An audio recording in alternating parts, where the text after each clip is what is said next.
I just want you to... Chang bought a van and decked it out, showed us all had all he needed, could park it anywhere, free as a bird. But when he flew, he found out fast that the great outdoors is a barbed wire fence. I'm not staying here when the shit goes south, and the shit seems to be already here. I've a backpack with all my needs. Trouble is, when I dream, all I find is that the great outdoors is a barbed wire fence.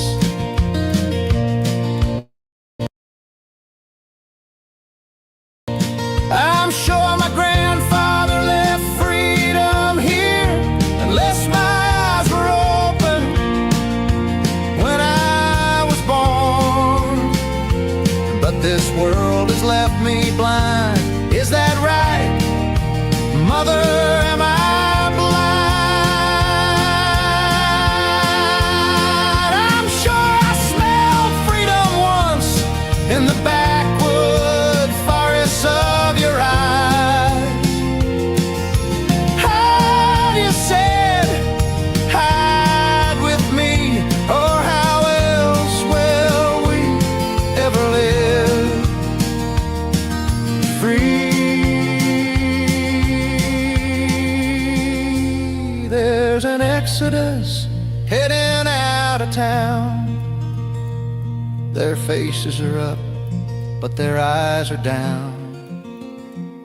There's a sun that seems to be shining upside down, and around and around, upside down,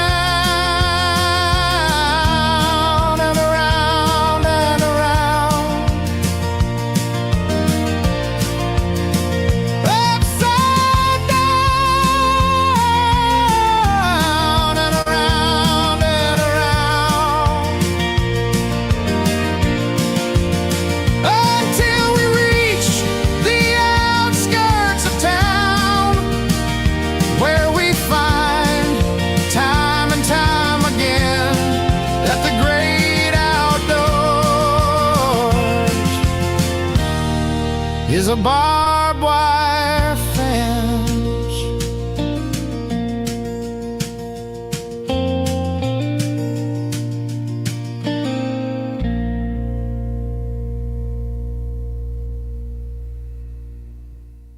Okay.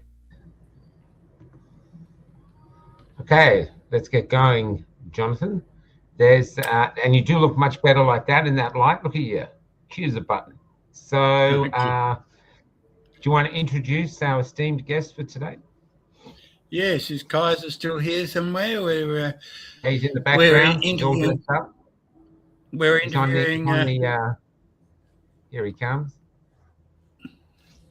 Welcome to the cafe, Keysar. Thank you. Pleasure. So our guest today is Keysar Trad. He's been at various times Australia's most famous Muslim, basically. He was the spokesman for the Lakemba Mosque in Western Sydney for many years, and saw his way through many a controversy in Sydney back in the day. He was the spokesperson for Sheikh Taj Hilaly, if I've pronounced that right. He later became the Mufti of Australia, so he was one of Australia's most outspoken Muslims, and Keysar Trad was the one that fronted the media constantly, and that's how I got to meet him through the days at the Sydney Morning Herald and then at the Australian, and he was always great to deal with. He fronted the media through controversies, including the riots at Cronulla and the media-generated furore over comments by the Sheikh on modesty, comparing scantily clad women to uncovered meat. The comments weren't actually that much different to what a conservative Christian pastor might have said, but the media beat that one into life. I was right in the middle of the people who were actually beating it into life, so I could vouch for the backstory. Keysar has served multiple terms as the president of the Lebanese Muslim Association and was the founder and president of the Australian Federation of Islamic Councils. He's just written an article for the Australasian Muslim Times describing Australia's new hate speech laws as a great betrayal. And of course, there are a few more disgusting sights in Australian public life than watching Australian politicians exploit the grief of others for their own political ends, which of course is exactly what we've seen. Now, Keysar, I think it would come as a surprise to a lot of Australians that the Muslim community is so hostile to these hate speech laws. Can you give us the background as to why that is the case? I'm not sure if it is a surprise to a lot of Australians. Maybe those who don't know what's been happening around the world. I think what we've been seeing out of Gaza and some other parts of the world, people are now aware, and I think many Australians are completely sickened by the level of atrocities and the fact that a genocide is happening, and we have a government that is almost completely blind to it, both government and opposition. And we really have the major parties completely kowtowing to a certain very powerful lobby. You're probably better off not mentioning it at the moment. You can mention who they are if you want. I mean, the extent of the power that they wield over our senior politicians is seen in how the leader of the opposition risked everything, knowing that she would fracture the coalition, knowing that she could well lose her leadership. They applied this, as I put in my article, they applied the thumbscrews on her, and she immediately capitulated. And that level of power should not be held by any lobby in Australia.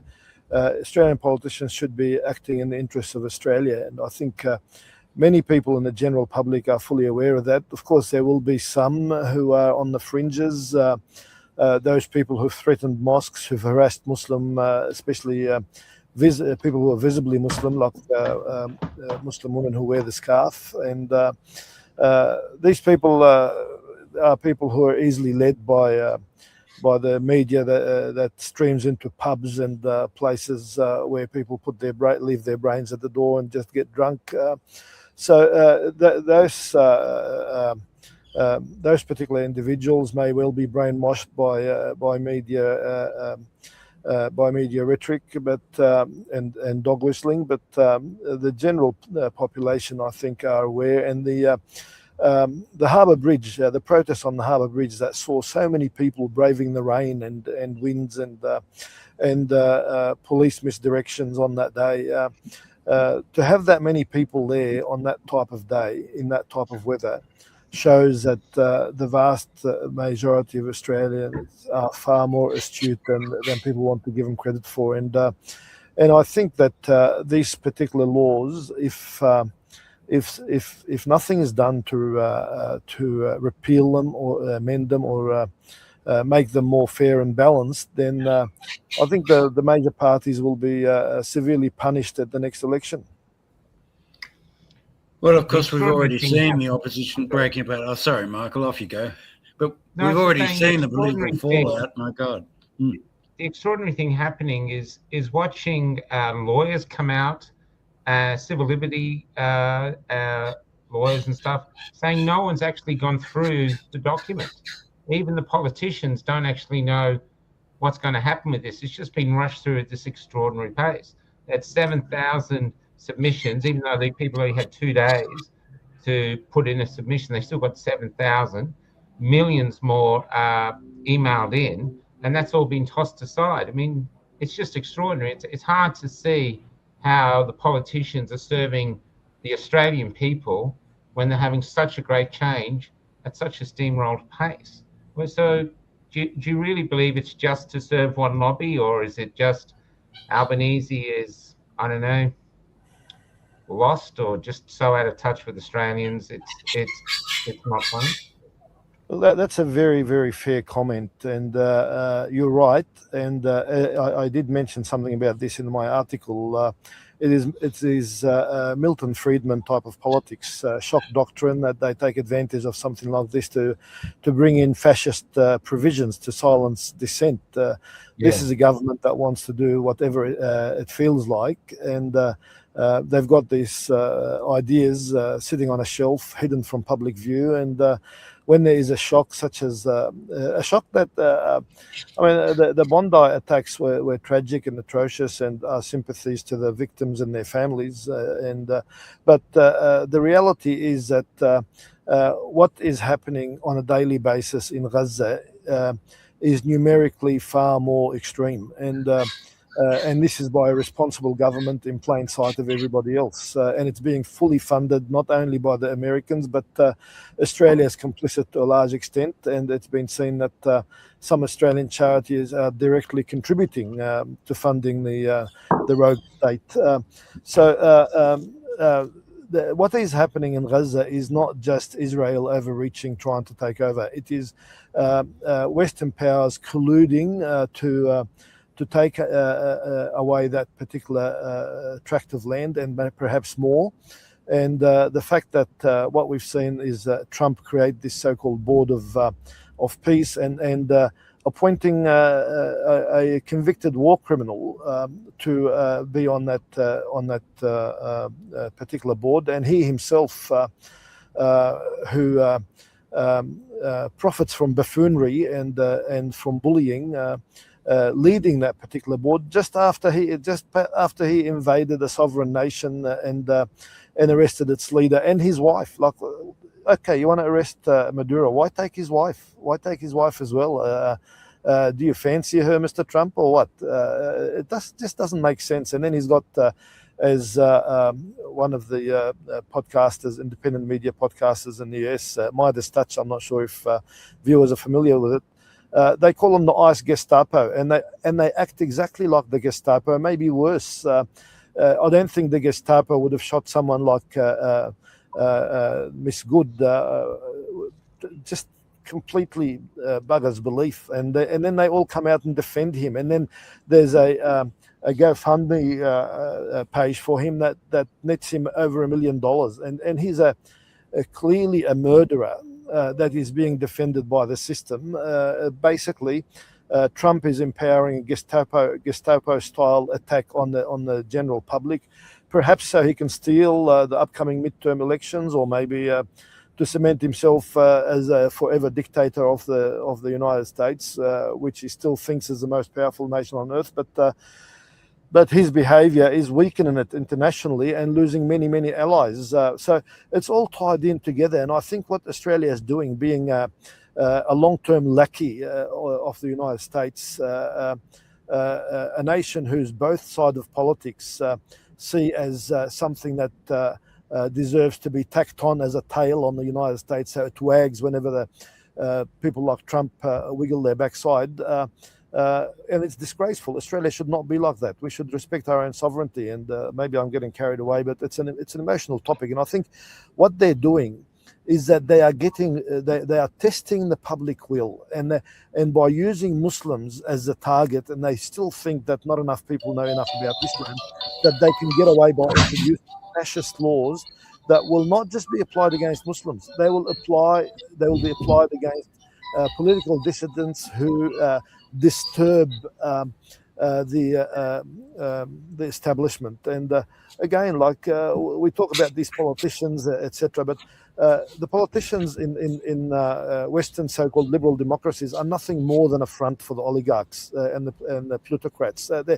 They are really nothing more than that. They play musical chairs. Whichever party is in power, those particular politics stay the same, if not worse.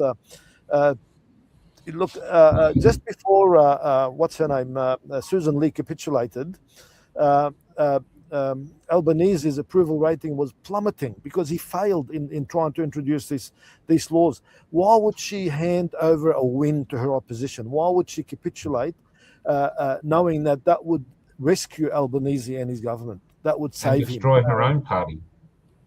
And lost her own power. Like that just doesn't make sense unless that same lobby behind the scenes came to her and said, "We will save you. We will protect you. We need the oligarchs need this, and you're going to have a little bit of drama for a few days, and then after that, we're going to pick you up and make you into a heroine." I mean, Andrew Hastie and Angus Taylor are sitting in the background thinking that this is the time to take over from her. So I'm sure that those lobbies will be talking to them and saying, "No, it's not your time. She just delivered. Wait a little bit. We'll give you something else in return." Or maybe they'll sell her out. Like anything is possible in politics. Nothing is guaranteed. And those oligarchs will want the most subservient tool to use, and they'll give them a bit of limelight when they want it. But in the end, if you walk with the oligarchs, you will become a tool for them and nothing else. Why do you, when you said that the Muslims feel betrayed, just to simplify that, is it because the Islamic people likes free speech as much as every other Australian? I mean, we've lived together for, you guys were here delivering water to Broken Hill when people were walking there in wheelbarrows. So we've lived together for almost 200 years, you know, and until recently there hasn't been a problem. That is an excellent point, and maybe I'll give a two-pronged response to it. The first part of the response is that it was a Muslim who risked his life, and it's so clear. Like his name is Ahmed. So if you miss the first name, you'll get it in the second name. This guy risked his life. He got wounded in the process. It's not clear who actually shot him. It may well have been one of the. Somebody from the I don't want to say it, but it might well be somebody from the establishment who shot him, or it may have been I have not seen enough evidence to be convinced as to who actually wounded the guy and left a bullet in his arm, and he's getting treatment not just in Australia but overseas. So this victim, who was a Muslim, clearly a Muslim, and he's gone everywhere showing solidarity with the targeted community, if they were in fact the actual target, or whether it was just a rampage by a couple of madmen, and that's yet to be seen. Like most of us did not know that event was taking place. How did those two people know? So it's not clear to a lot of us still whether it was specifically targeting that community or just two mad people on a rampage. What is that person's name and the fact that he's a Muslim has not been celebrated enough to make sure that the blame is taken away from the community and placed strictly on those two madmen who perpetrated the crime. So why target the Muslim community? Why introduce hate speech laws that only protect one community and don't give enough protection to Muslims, knowing that the community that is targeted the most in Australia is the Muslim community? The biggest attacks the most numerous attacks that we see in Australia are Islamophobic attacks. The second most marginalised community in Australia after the Indigenous community is the Muslim community, and it has been for decades. And unfortunately, these laws will mean that this community will be marginalised and harassed and attacked without protection. The iconic Lakemba Mosque, just this week after these laws were passed, received threats as well, and not just the Lakemba mosque, other mosques. So why we betrayed? We worked so hard. We became divided as a community to back people that we believed in, that we believed would be fair and unbiased. People like Tony Burke and Jason Clare and a few others where we have the numbers to make a difference in the electorate. There are several people in key positions in the Australian government, in very senior positions, that we protected against the advice of our own youth. Our own youth started movements like Muslim Votes Matter and the Muslim Vote and Community Voice and things like that. And there were and some wanted to support the Greens, and And we said, okay, well, maybe not. Let's. These people are our friends. Let's protect these people. And who introduces these laws and admits that this is purely for the protection of the Zionists? Tony Burke. Tony Burke, the man that we have effectively been, and sorry if this sounds a bit crude, we've been effectively nursing him for the ever since he won his position, and protecting him and defending him and carrying him on our shoulders. That is indeed a betrayal when he stands up and says he wants to protect one community that does nothing for him other than threaten him. And ignore the community that's been carrying him on its shoulders and treating him like pampered, better than our most pampered children. So that is indeed a betrayal. Anthony Albanese, again, even in his own electorate, there's a lot of people from the Muslim community who have supported him and worked with him, and for him to do a backflip from somebody who used to go to Palestinian protests and stand up for the rights of Palestinians to somebody who is a blind supporter of the genocidal entity, knowing that they're committing a genocide, and then to say to us, "Oh, look, I've recognized the state of Palestine now under pressure." Well, stand up for your conscience. No job is worth it. No job is worth having blood on your hands, innocent blood on your hands. No job is worth you standing there alongside the genocidal regime and now welcoming their genocide-enabling president into Australia. So this is not something that will be. That's not something that will be forgotten soon by the community. And when many of us stood with the Labor at the last election, we were worried what the Liberals would do. Now, if we get clever enough leaders in the community, they will organise meetings with the Liberal leadership, and they will say, "Look, we will come with you, provided you show us that you're going to be fair to us." Many of us are already supporting the Greens, and many more will go to the Greens, and they will say, "Look, we're concerned about one aspect of your policies. Give Muslims exemptions from that particular aspect, and we'll be with you," and they will do a lot better. I don't know what Labor can do between now and the next election to undo the damage that they have done. This is an own goal, and they are seen throughout the community as traitors, and people are attacking the Muslim leaders. Muslims are attacking the Muslim leaders who defended Labor before the last election. They're saying, "Look, we told you so. These are the people you defended. You criticised us for them. And look how badly they've betrayed us." And now we're not even allowed to, if we talk about the genocide that is happening in Palestine, which continues to happen, then there's a slip up, we risk going to prison for 12 years. And are they going to build more prisons to accommodate more people who are not going to shut up? People who are going to say, "No, we're going to test this oppressive law, and we refuse for Australia to be pushed into a fascist state."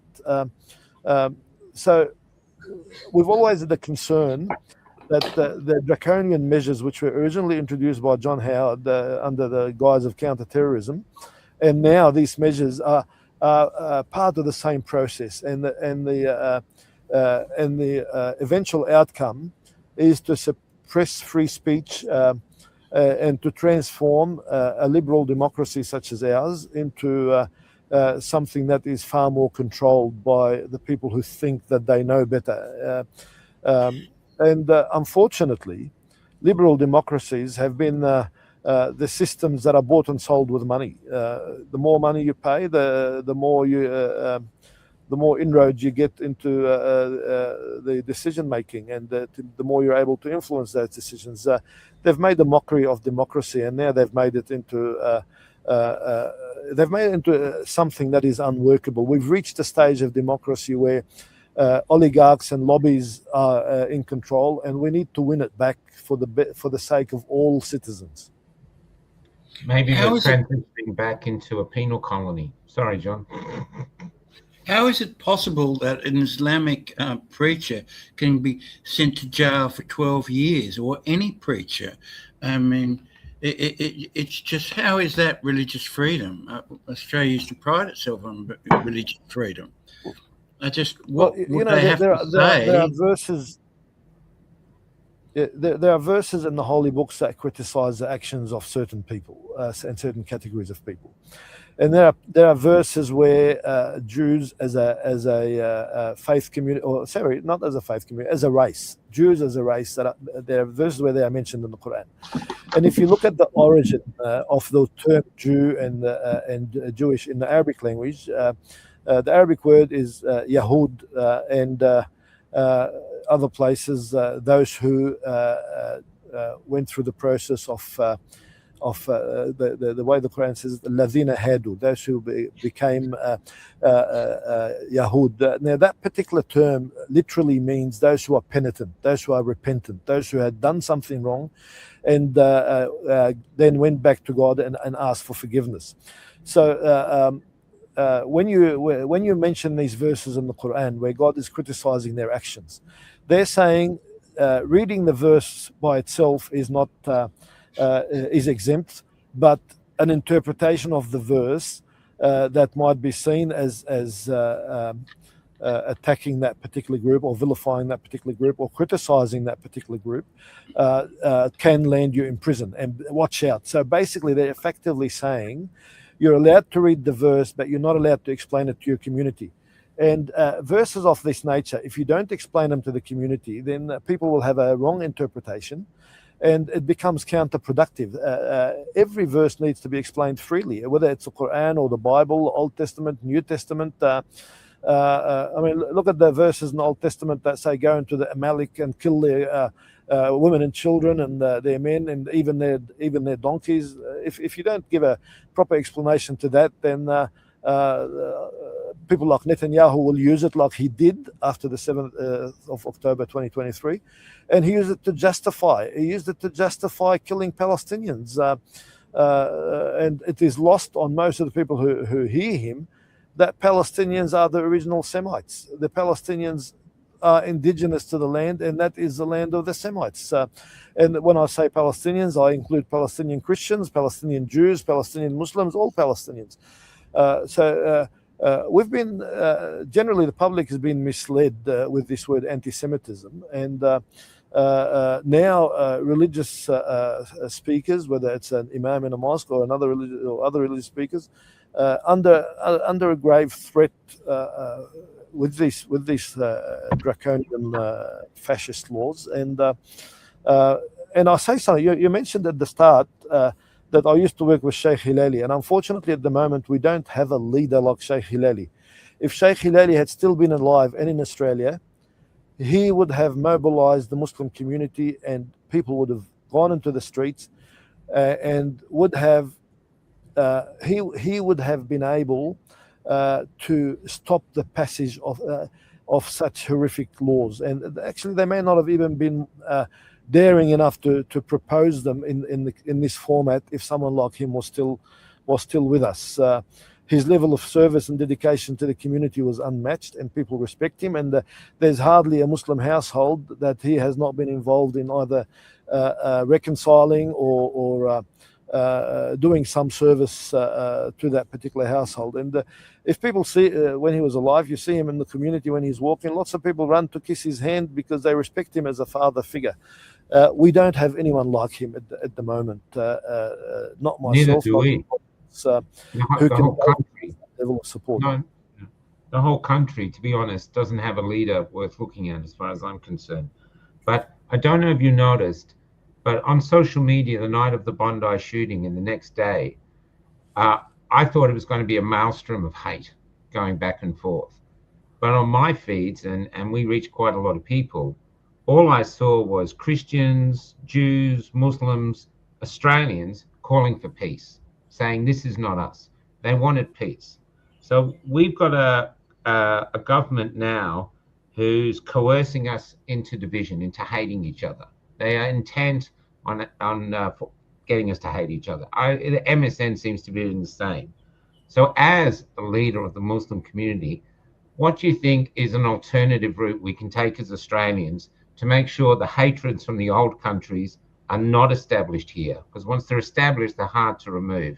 And that we start a new country that actually celebrates respect for each other's different beliefs and looks forward to a future where our children live in peace together and respect? Look, that is an excellent question, and nothing can lead us to that more than being just in what we say and being just in the way we implement the laws. When people see a just society, they will put up with a lot of things, believing in the system.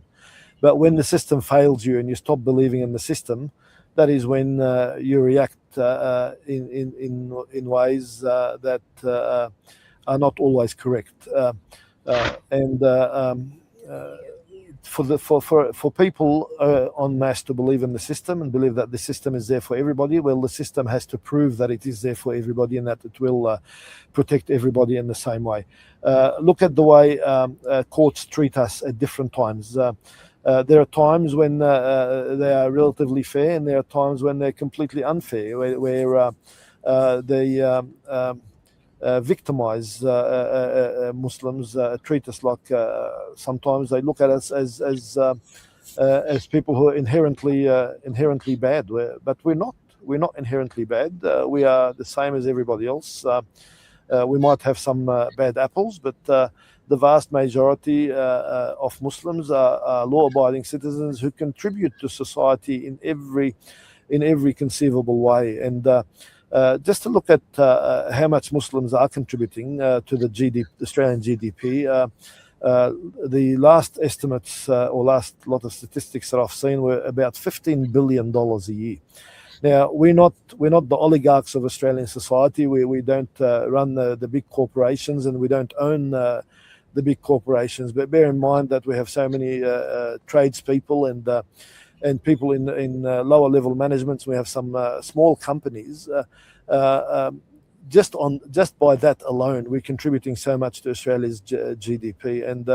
And as more of our children are born here, raised here, educated here, they are demanding more. They're saying, well, we are Australian. We've known no other country to call home, and we want to be treated the same as everybody else. We want consistency in the law, and we want the same opportunities. If you grow up in a school where you are respected, instead of the school being a factory for conformity and subservience, if you grow up in a school where you are respected and you're given the same opportunities as everybody else, and your merit is rewarded the same as everybody else, then you feel that this is your nation, your society, that you can contribute to it with complete peace of mind, and that you know that you will travel the distance that your merit deserves, and you'll be treated like the rest of society, and so you become extremely protective of everything in this society. We work very hard that even with all the marginalization that we face, and the biases that we face, and the denial of opportunities that we face, we work very hard to say to people persevere. I gave a sermon yesterday at one of the mosques in Sydney, and I said, look, the reformers, the reformers in society are always a few, and historically, we always face persecution because those people who have wealth and have built a power base through exploitation of others, they seek to protect that power base by any means that they can get. And one of the easiest means is to find the minority to blame when things go wrong. So they don't say, the economy is bad because we've been robbing you blind, taking advantage of your labor and taxing you to the hilt. And no, they don't admit that. They say, no, it must be those foreigners or those Muslims or those people that society doesn't know enough about. They are the cause of our economic woes. They're taking away your jobs. We're not taking away anybody's jobs. We are contributing to the economy. We are contributing to society. We are doing jobs that there's a shortage of. Otherwise, why are we getting employed? It's because you need us. You need this. You need this working hands. And John didn't mention this, but for the first 14 years of my working career, I was working in Australian public service, and I worked very hard in this. And as you know, being a non-white migrant to Australia, I have to work twice as hard as a white Anglo person to move up in the system, and I still managed to get six promotions. Now, if I was not so dedicated to serving this society, there is no way in the world that I would have received 6 promotions, and with the respect that those promotions would bring. So we contribute to this society. We call Australia home. We want Australia to be the best country in the world, but we are being betrayed by the political establishment. We are being betrayed by the oligarchs. When you see some of these oligarchs funding right-wing extremist groups, political and non-political, or what I mean by that, like political parties or people who are not in parliament but might have political aspirations, you see this oligarchs funding these groups and encouraging them, knowing that they are divisive, that they create them and us. And we're working so hard to say we are all us. There is them. We are all human beings. We all have the same needs. We all need the same level of services and protections, etc. They are the traitors to society that are causing the division, where we are the healers who are trying to bring people together. Most of our leadership, maybe all our leadership, I shouldn't generalize, but our leadership wants everyone to live together in harmony. We want social harmony. We want cohesion. We want to be able to call everyone brother, regardless of their religion, regardless of their political persuasion or who they support politically. But I want to ask you. Sorry, Keysar. I want to ask you about the government's attempts to ban Hizb ut-Tahrir, which I wrote about quite extensively in the 1990s, and the government, in a bit of an unholy alliance with news limiters, as they've done before, it ran on the front page of the Sunday Telegraph the other day, ban the Hizb, and the Sky News has also been doing much the same thing, ban the Hizb. I've been to quite a number of their meetings. They make no bones about the fact that they think Australia would be a much better country if it was an Islamic country. And some of their gatherings, I mean, some of them are really powerful, like really powerful. Ask yourself, my brother, why has Allah been so cruel as to cast you among the unbelievers? They really do believe. And a lot of these people, ironically, live much cleaner lives than Australians. They value education. They don't drink, don't smoke, don't take drugs, take good care of their children, are loyal to their wives. They're like model citizens in many ways. And if you go to some of their community functions, it's no more threatening than a Presbyterian gathering, in the 50s or something. It's people are friendly, they're well dressed, they're clean, the kids are all well behaved. So, but this is a major push from the government to ban. They're calling them radical, or what they're calling them. And what do you think about this whole issue of banning Hizb ut-Tahrir? I can't pronounce it in the same flourish as the Arabic. It sounds much better in Arabic. Hizb ut-Tahrir literally means the Liberation Party, and their group has a particular view or approach to life where they believe that the only way forward for the community is to have a centralized leadership, that we have a leader that we all fall behind, a leader that we pledge loyalty to, and a leader who is a devout practicing Muslim. They believe that's the solution to the community, and they can become quite argumentative if they see other Muslim leaders pushing different ideas. But that is the extent of what they do. They argue. They don't attack. They don't threaten. They don't intimidate. All their moral authority comes from quoting parts of the Quran to justify their logic. So the government knows this, and they've tried to come up with the excuse that they're just a stepping stone to extremism. Well, I have not seen evidence of that. I've seen people gravitate towards them and leave them, and all the government has effectively done in this regard is that they've made them popular. They've made people say, well, this government is oppressive. If it's opposing this group, then the reason it's opposing them is because they must be doing something right. And they've basically now recruited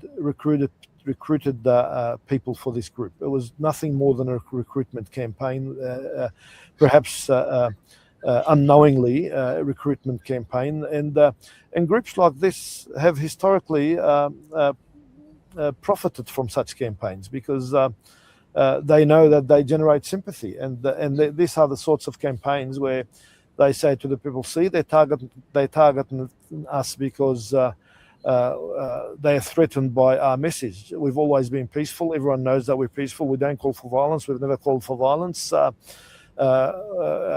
Yes, they do like disengagement, but most of their members, as you say, are educated. They have jobs. They contribute to the economy. They pay their taxes. They have their families. But their approach to life is that we need a centralized leadership, and that resonates with a lot of people because quite often I describe our community as an orphan community. In comparison to, let's say, the Indian community. Something happens to the Indian community, and then you find the Prime Minister of India immediately talking to the Australian government and saying, hang on, what's happening? Why are my people being persecuted? But something happens to Muslims, and no other country will step in and say, why are you persecuting Muslims? In fact, some so-called Muslim countries will say thank you.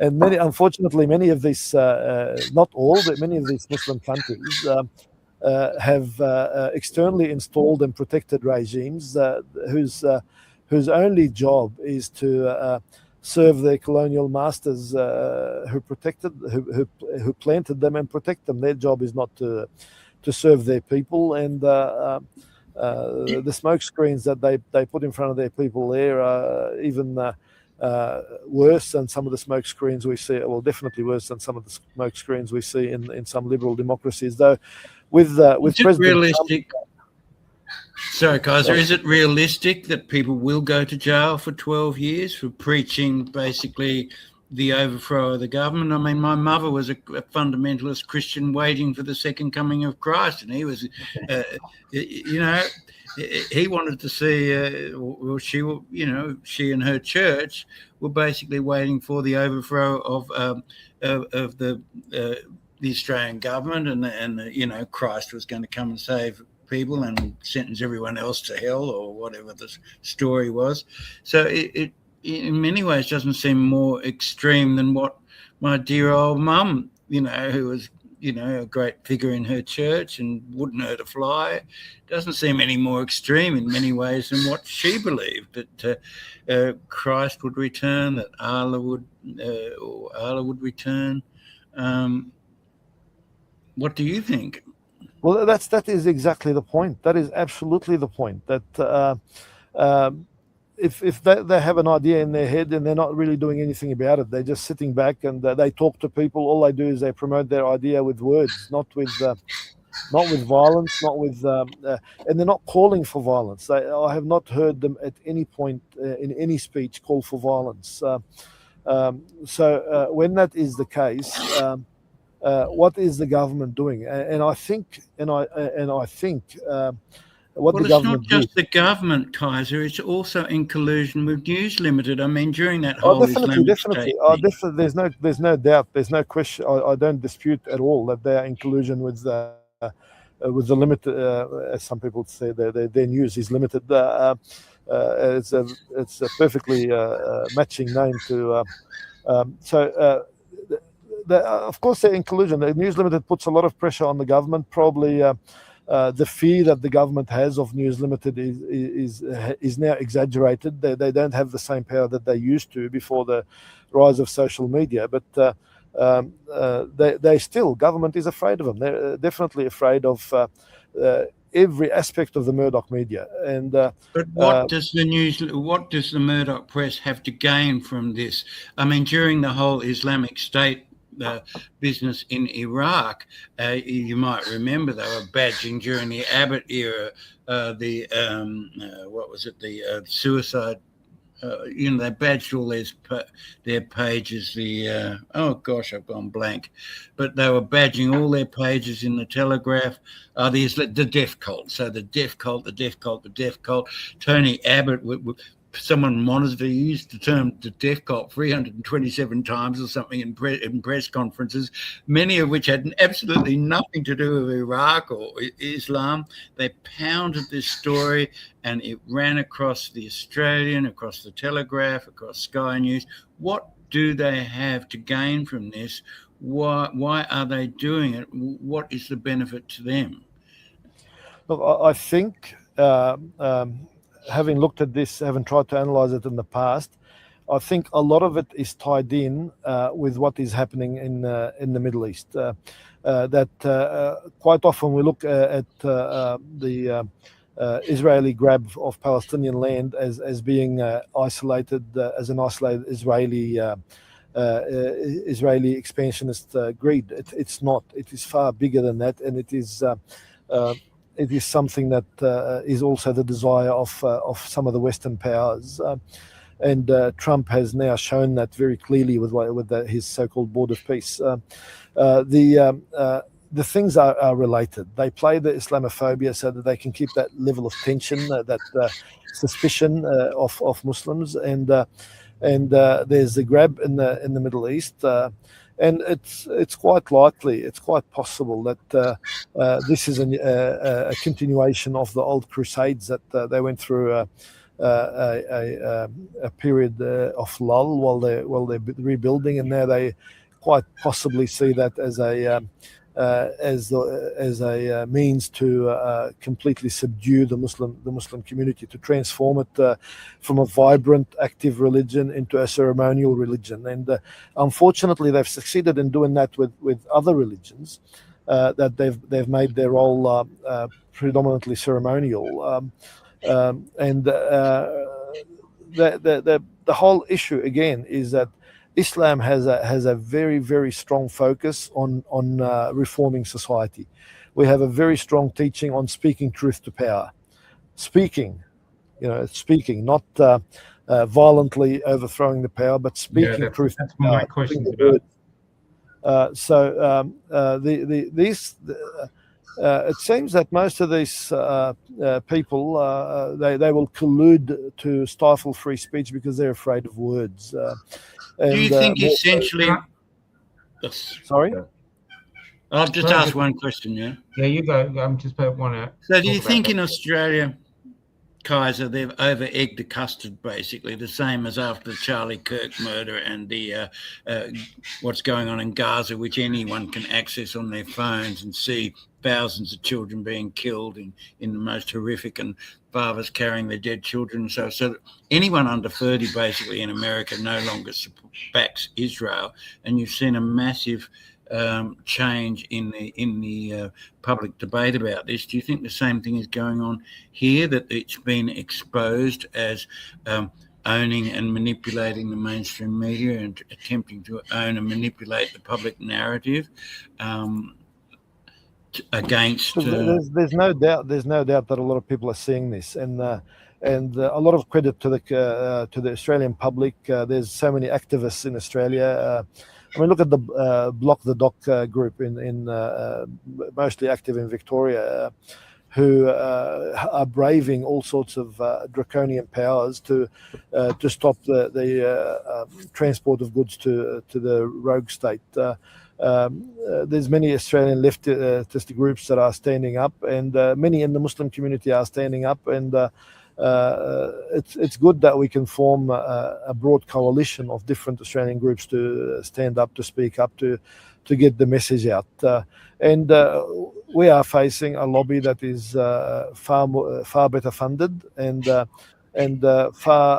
has far better and stronger political protections. You've got a premier who was willing to project the Israeli flag on the Opera House, but We have a Muslim brother who's being prosecuted in court for projecting on the ground an anti-genocide message. These complete double standards that we have in Australia are empowered by the media, and they're part of the global, I would say, US, European, maybe as I see, the final crusade or whatever it is. They are all linked together, and most of us believe that we are beyond the crusade. We should move beyond it. We should not look at them and us. We should look at just us, no matter where you are in the world, where Muslims have pretty much integrated in every nation on earth. We are people who are trying to uplift those nations, whether it's Australia by contributing to the economy, or whether it's America or the UK. And we're happy to be in the political establishment. We're happy to be in business. We're happy to be in the trades and in the medical profession. And as you saw in Bondi, we want to save lives. We want to save lives in many different ways. Lives. Sorry, Michael, you were going to ask? What were you going to ask? It's about the vagary. So these are vague hate speech laws. Everyone's saying they're so vague. And which will mean that the ordinary Australians, no matter what religion they follow, are going to default to silence. But silence is the oven of hate. So fighting back against these laws, one peaceful way to fight back is with a weapon the gods gave us, no matter what god you follow, and that's our voice. And could you conceive of say Muslim leaders, Jewish leaders, Somalian leaders, Australian leaders, Christian leaders actually defying the government and coming together and having rigorous free speech debates? Because that's the only way to really stave off the hate. And do you think that is possible in our current environment? And if so, how would we go about it? Well, that's a very good point. And before the laws were passed, there was a report in the media where Archbishop Anthony Fisher was asking the government not to pass these laws in their current form, but to wait. And that was something to be respected and celebrated. And Archbishop Fisher is to be congratulated for taking that stand. But the government completely ignored him. And I'm all for a unity of faith leadership to take a stand on these matters. And let's say, and I don't think this will happen, although I've attended iftar dinners hosted by Archbishop Fisher in the past, and I can tell you that despite some controversies, he is a very, very, very smart man. The speeches that he's given and the way he gels different ideas together, very, very intelligent, intellectual. And I remember before he gave his speech at the last iftar that I attended, it wasn't last year, it was a couple of years back. I came and spoke to him about something beforehand. He said, if you like, I'll end that in the, I'll include that in my speech. And I was impressed that it was not part of his speech, but he added it, and he added it so brilliantly. And he's clearly a very capable person who can make a difference. Now, I use that introduction to say, despite his capacity and his intellectual ability, I doubt very much that he would say something that would fall foul of these laws.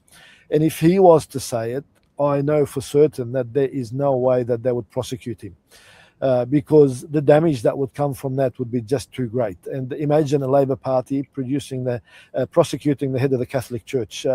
Where would Labor be? If they start prosecuting Islamic preachers out in Western Sydney, they're likely to lose those seats and could well lose government. The Labor Party is perfectly well aware of this. Not only did they take that young Muslim preacher to court, I found out yesterday that one of the Islamic prayer halls, one of the very big Muslim organizations in Sydney, that on a Friday they will easily get 2,000 to 3,000 people into the congregation. They could not offer the service yesterday.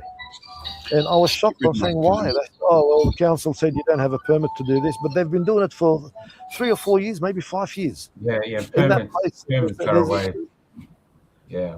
Like how can they do that? How can they stop a place like that that is so well respected, that works well with government, that has some of the community's most experienced leadership, and it's like they don't care. They want to prove subservience to a certain lobby. They want to show that they're tough. They are appealing to the Pauline Hanson voters. They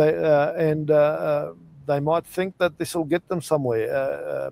Now, the election is not going to happen tomorrow. Between now and the election, they have no idea how all these so-called called crazy tough suppressions of Muslims are going to backfire on them, and they're going to pay the price. But it's not just preachers. And in one article that was written about me by the Bulletin many years ago, maybe about 17 years ago, there was a claim in there. I think a question was posed by the author to the security services. Why have I not been arrested? Well, I've never called for violence anywhere. Why would I be arrested? And the response that he got from them is that I might have pushed some boundaries, but I was always within the law. Where is there anything in my public commentary that called for hatred or violence against any particular group? Nothing.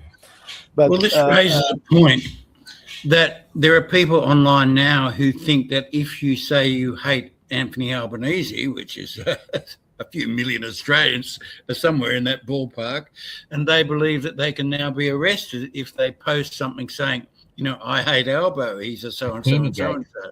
Yeah, lots of them. So there's lots of people are fearful that since these laws are passed, there's an insane level of confusion.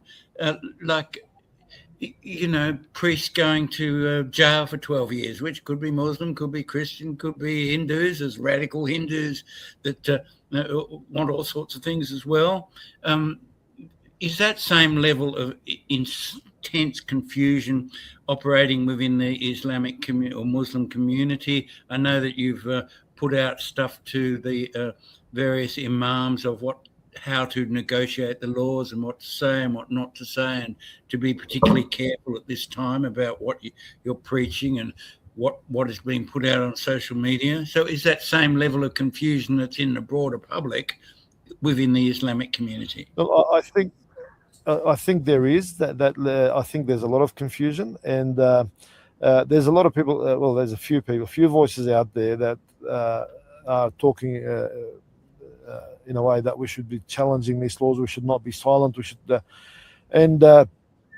My message to these people is that okay, you're willing to go to prison, probably Supermax, and sit there while somebody hoping that somebody will fight your case for you all the way to the High Court to challenge these laws. And I know that earlier in the week, before these laws were passed, one of the major organisations, a reasonably well-funded organisation in the community, was going to issue a statement saying that if these laws are passed, we will mount a High Court challenge.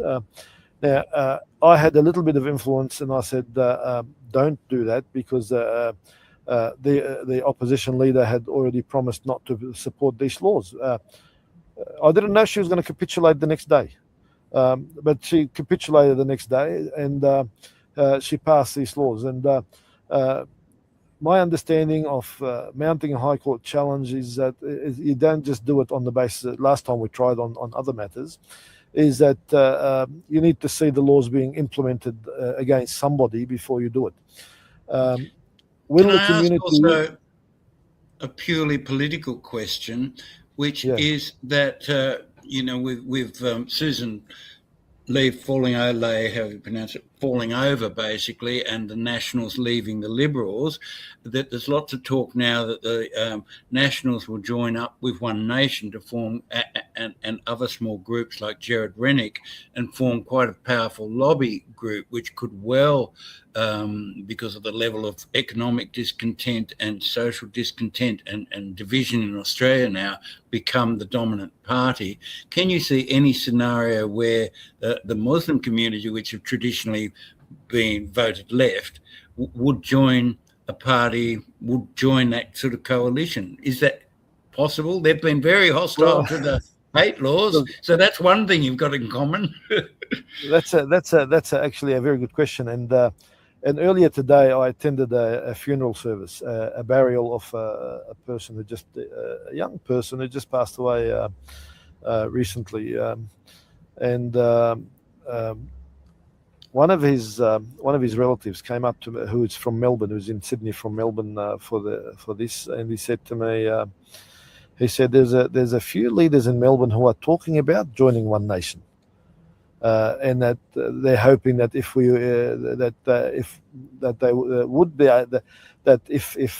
Pauline Hanson would stop targeting Muslims, that they would join her, that they see a real alternative in her party. And I said to him, but she's appealing to a certain section of society that don't know enough about Muslims, so she's creating the hatred and attacking the group that she created the hatred for, and it's going to be very hard to change her views on this. But they're seriously looking. Stories on Pauline. They're seriously to a lot of yeah, and don't forget Barnaby community meetings. Sorry, guys. And she was very popular with migrants and immigrants. So that was a surprising thing about Pauline, was that she was she's a chameleon. She's a political chameleon. She will change to suit whatever's going to get her the votes and the money. That's unfortunately that's politics, isn't it? I mean, let's be honest. That because I mean, all we're talking about politics. I'm almost 60 years old. I've never known a politician I could trust my entire life. I mean, worldwide. They all turn out to be scams, and they all just want to stay in power in the end. And they're all corruptible. Power corrupts absolute. I mean, to me, I wish we had a small government that emptied our bins, fixed the road, and stayed the hell out of our lives. If you talk to anyone from an oppressive regime like Poland under the USSR, I remember asking one woman, how could you define freedom in a T-shirt? And she said simply, leave me the fuck alone. That's freedom. And we were camping, we came across, I live on the road, Keysar, in this bus, doing stories wherever I can. We came to a weir with a beautiful park area next to it, just remote, nothing there. And we went and parked the bus, we took some shots, and then the police were there. You can't be here. This is government land, he's going. I said, I am the government. The government works for me, but I am the government. I pay taxes. So why can't I be here? And he's going, you could get injured, and if you get injured, who are you going to sue? And I said, you can't live like that, brother. You can't pussyfoot through life hoping to arrive at death safely. If I get injured, it's my frigging problem. But he couldn't do it. He just said, you live in a society, you've got to follow the rules. And I asked him, well, the rules are changing with hate speech laws now. Are you going to be arresting grandmothers in their home because they put an anti-Muslim or anti-Jewish post up? Is that what you're going to do now that you followed the rules? So it was all respectable. And this is what I was saying. We didn't get aggressive and was listening, but this is where we are now. There's no debate. There's no talk. Everything is seen as offensive to shut you down. And I think that just gets us further and further and further away. And one thing at the moment we can't talk about, we can talk about Palestine, Ukraine, everything, but I can't understand why nobody's talking about Iran. Now, do you have any updates from the Muslim community on what's happening in Iran that's actually happening, and not the bits we get from Twitter, which is the only sort of source that we seem to be getting information from? I have some information about what's happening in Iran, and that is absolutely an excellent point as well. And I didn't mention it in the article. I was tempted to mention the situation with Iran in the article. But I left it alone for a number of important reasons that relate to the different dynamics within the Muslim community in Australia. But I'll just pull up the message. I'll just pull it up and read it to you. It's a message that I received today from one of the Iranian groups that I'm friends with. Official statement of Iran's Supreme National Security Council regarding number of deaths. Apparently, the official death toll in Iran after the latest, and they call it U.S. Israeli, instead of I spelling Israel with an I, they put intentionally Israeli hybrid war. 2,427 security forces and civilians have been killed, and 690 Israeli-backed terrorists. Iranian security forces say that an enemy command room of 10 intel agencies targeted Iran after a 12-day war. So the Iranians are looking at this as Israeli intelligence services, along with the US, creating all these problems over there. I don't know if they'll go on a full-out war, but this is a prelude to some high-level negotiations with Iran. What they expect to get out of Iran, in the long term, we know that the US talks about war a lot, but that's a prelude to negotiations. And if they get what they want, then they won't go to war. But they'll keep playing this like American wrestling. It's all hype and showmanship, and after the match they go to the same pub and drink together. This is at the moment that's the negotiation between Israel, the US, and Iran. That they showed them what they can do. A lot of people have been killed. They showed them how they can turn public opinion against them. And I have visited Tehran for 2 conferences in the last 3 years. I was going to be invited to a conference this year, but then they're not inside Iran this time, but in a third country. But then they reduced the number of speakers, and they were going to cancel that conference up to the last minute. They were so scared of what is happening, but it ended up going ahead.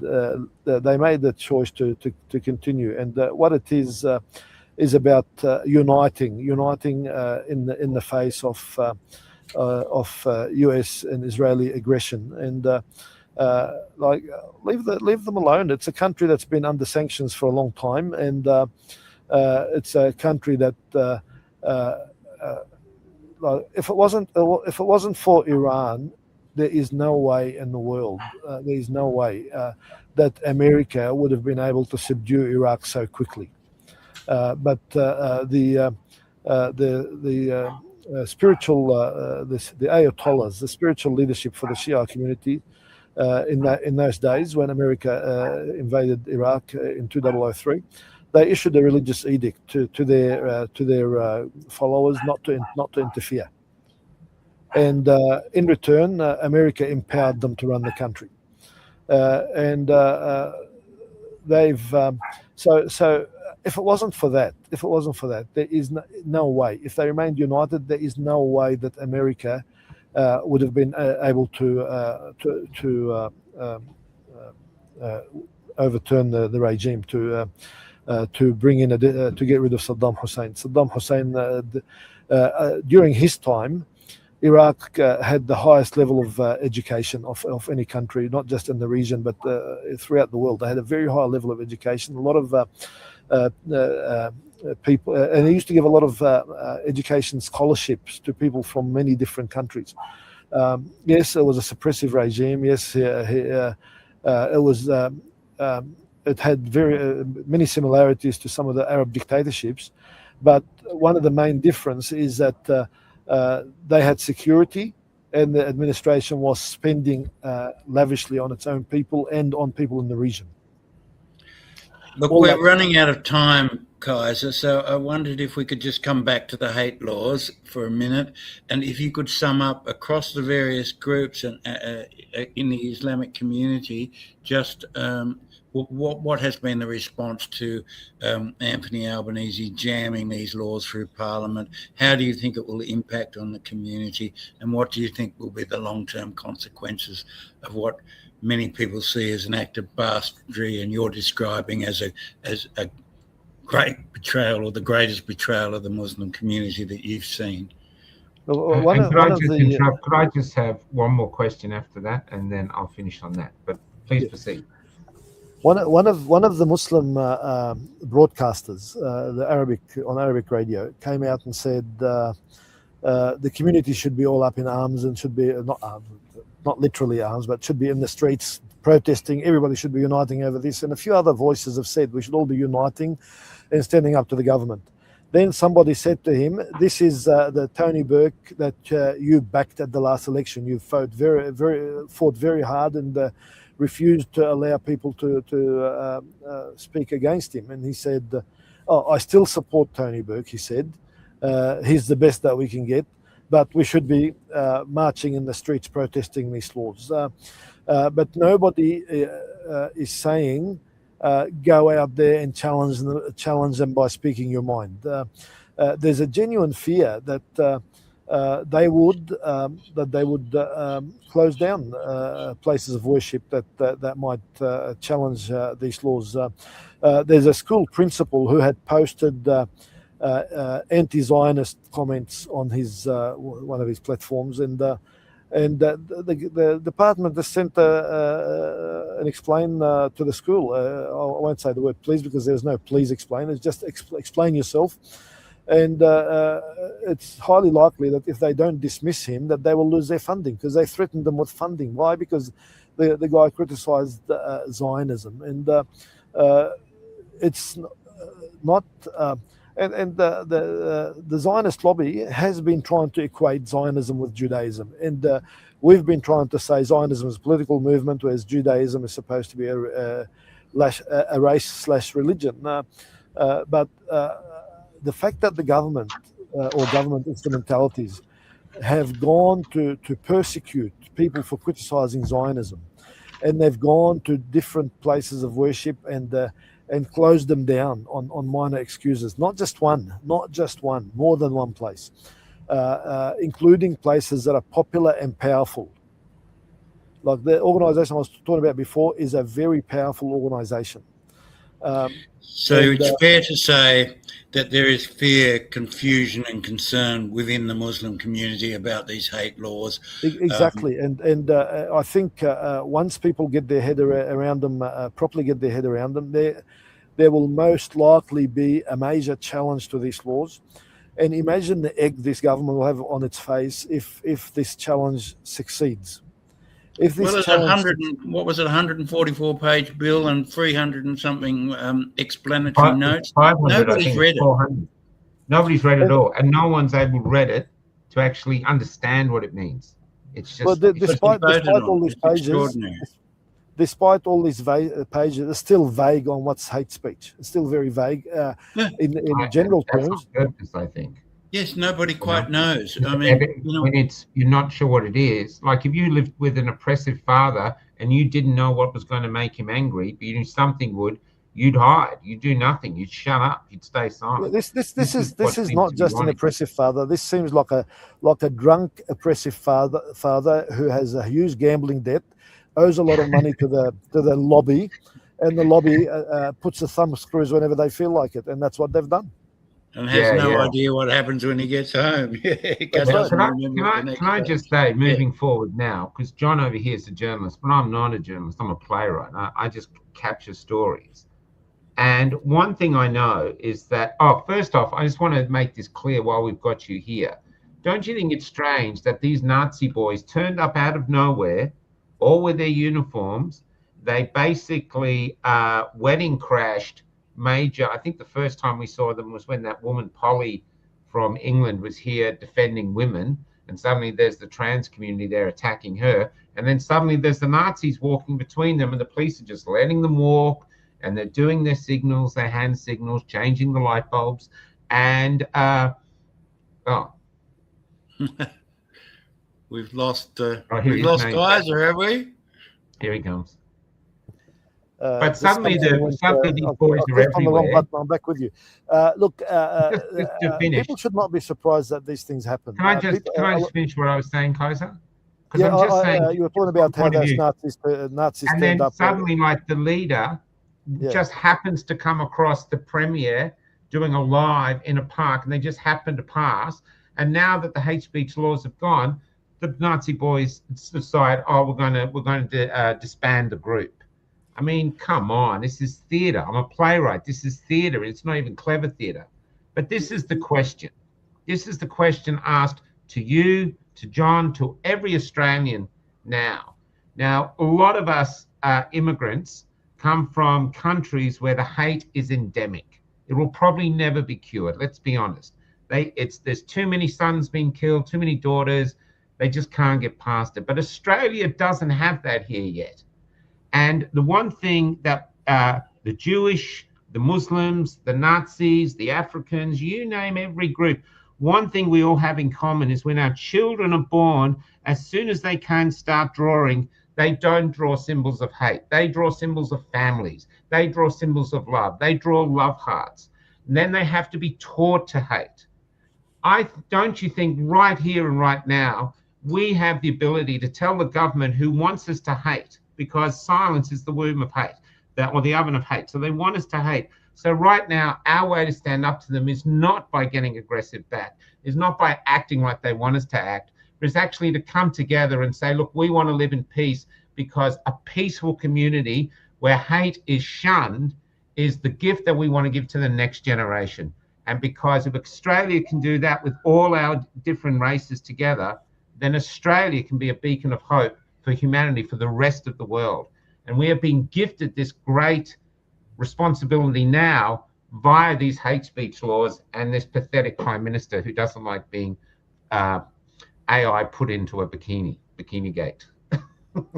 Yeah, no, that is an excellent point, and I think there's something that it's probably worth sharing with your viewers, is that the Department of Home Affairs, and this is something that used to be done by Multicultural Affairs, but within the Department of Home Affairs, there's a community liaison unit, and that talks to pretty much all the groups out there.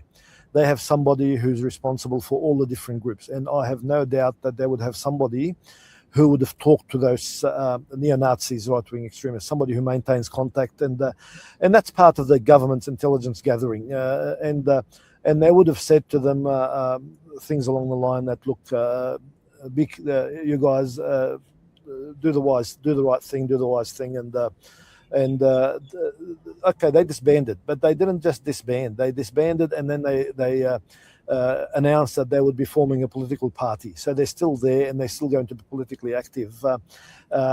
What is the level of government collusion with these types of groups? I don't know. In other countries, there is clear collusion. We saw that in some of the dictatorships that fell, where in the Middle East, where it became very clear that a certain criminal element was empowered and supported to keep certain levels of tensions in those societies. In one country, they were referred to as Baltajiyya, and notwithstanding what the technical literary translation of that term, there were a group of thugs who terrorized society, criminals. In another country, they were called Shabiha. Again, notwithstanding what the literal translation is, there was still a group of people who terrorized society. And what we saw when the regimes were threatened, these were the first tools of the regime that became very clear that they were tools protective of that regime. Yes, justifications. We're out of time, Keysar. I'm sorry that we've just run out of time. So it's we just close. I just have a 1 or 2 sentence sort of closing observation. I'm just amazed at how divisive and how confusing and how poorly drafted and how, basically amazingly divisive these hate speech laws have been, and jamming through the Parliament in the way they have has created needless hysteria and concern and fear amongst the population, which looks like a deliberate attempt to silence conversation and dissent, which is a positive. We can all agree to disagree on all sorts of things. So do you have any final words, inshallah, or would you like to give us all a blessing of some kind? Yeah, look, my heart is always blessing you guys. Without somebody raising awareness, we would all end up being sheepishly led by some of those closed-minded, very selective media outlets. We need this alerting and voices that show people what the reality is. And Great. Thanks, and all credit to you, and congratulations and thank you. Yeah. And I'm always happy to be part of these conversations. As you've seen, I have a lot on my mind, and I'm not afraid to share We'll it. have to get you back some other time. Well, There's so that many would be controversies. And Michael, final words. That would be interesting, because as podcasters, we're not bound by whoever governs MSN, and they're owned. We're doing an interview tonight with a CEO who was vaccine injured, and he's been incapacitated for 5 years. And he was going to do an interview with a major newspaper, but the reporter got hold of me and said, their editors said, no, we're not doing this. We're not doing any vaccine injured stories. We don't care. And so they've handed it to me, and we're going to talk about it at depth. So at the moment, the podcasters, like what John's working with us now, we are the ones that can actually talk freely. We could get you on with Jewish leaders. I think the public, to see an Islamic leader and a Jewish leader actually discussing together, not just throwing hate at each other, actually looking for common ground, would be a great protest against these bills, as if to show the politicians we can look after each other. We can sort out each other's problems, because we all have one goal, and that's to live in peace with each other. The good majority of us. We're out of time. Yeah, happy to do it. Happy to do it. Look, I've reached out to Jewish speakers before. I've done a number of podcasts with Professor Peter Slezak, which I shared on my Facebook, but I don't do too many events where I host them myself. But happy to engage. We're out of time. So to the listeners, we're out of time, and that's that.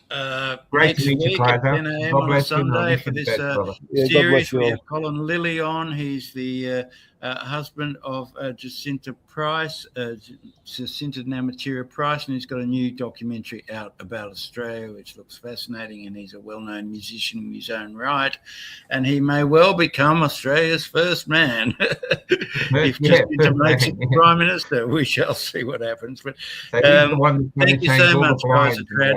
Thank you. My pleasure. All right, take care. You've enjoyed the lucky Keysar country. Thank you. See you soon, guys. See you Thanks, later. John. Bye. See you. Oh, and I will play this tomorrow morning at 10 o'clock. When I met Jesus Christ, he was almost 10 years old. And he was helping his mother push a trolley full of all they owned. And because they couldn't find an inn they could get in, they were heading to the city and leaving Bethlehem. Couldn't you perform a miracle? I'm out of him, he said. I tried turning nothing into warmth, but it just made my mother cry. It just made my mother cry. Mary Magdalene has become a man, and tonight he's old, and she has been riding my tram. Now it's late and she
to whom we're not quite